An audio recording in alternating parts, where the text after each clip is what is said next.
TF1 a remporté la première manche, c'est-à-dire l'installation à 19h20 d'un feuilleton quotidien populaire. Cette fois, ça marche tellement bien que TF1 a décidé de prolonger l'aventure. Lundi matin, on avait le sourire chez TF1. La chaîne profite d'audience record pour annoncer la prolongation de sa série Demain nous appartient, lancée le 17 juillet.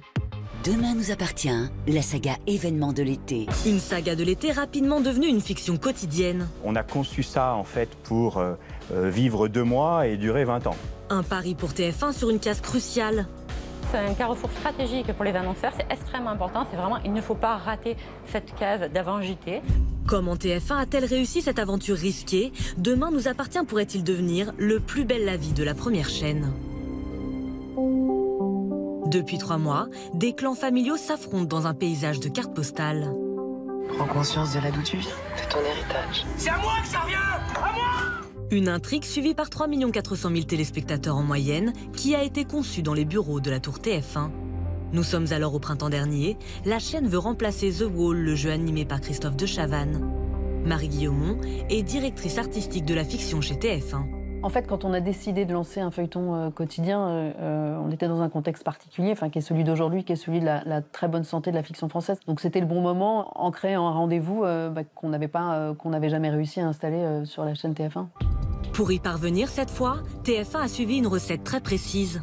Il fallait évidemment mêler les ingrédients d'une saga d'été avec du thriller et ceux d'un feuilleton quotidien en créant une communauté un peu large, des familles, un univers, une arène qui était celle de Sète, des lieux définis.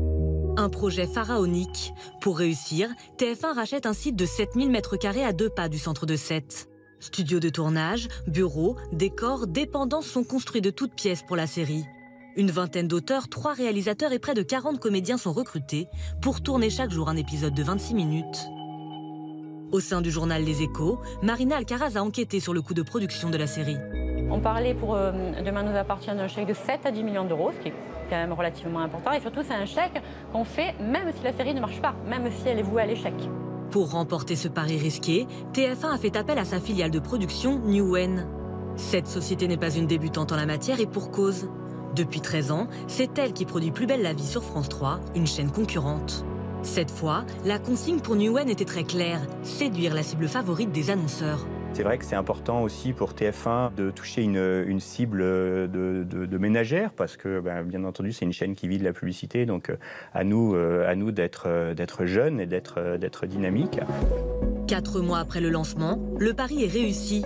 Sur ce créneau, TF1 a retrouvé sa position de leader. Le tarif de l'écran pub s'est envolé à 35 000 € les 30 secondes après la série.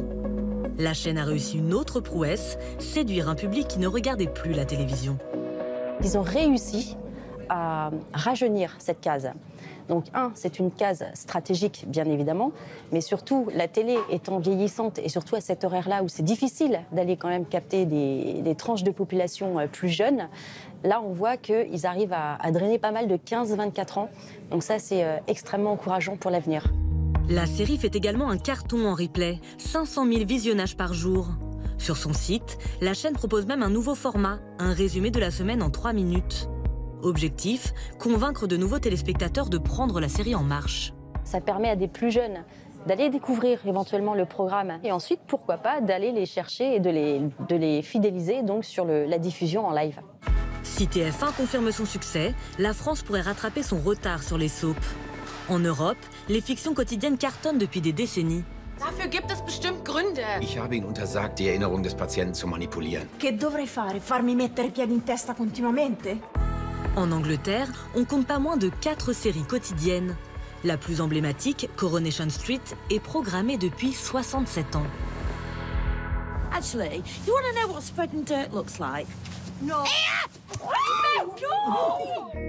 Un succès qui fait rêver le producteur de Demain nous appartient.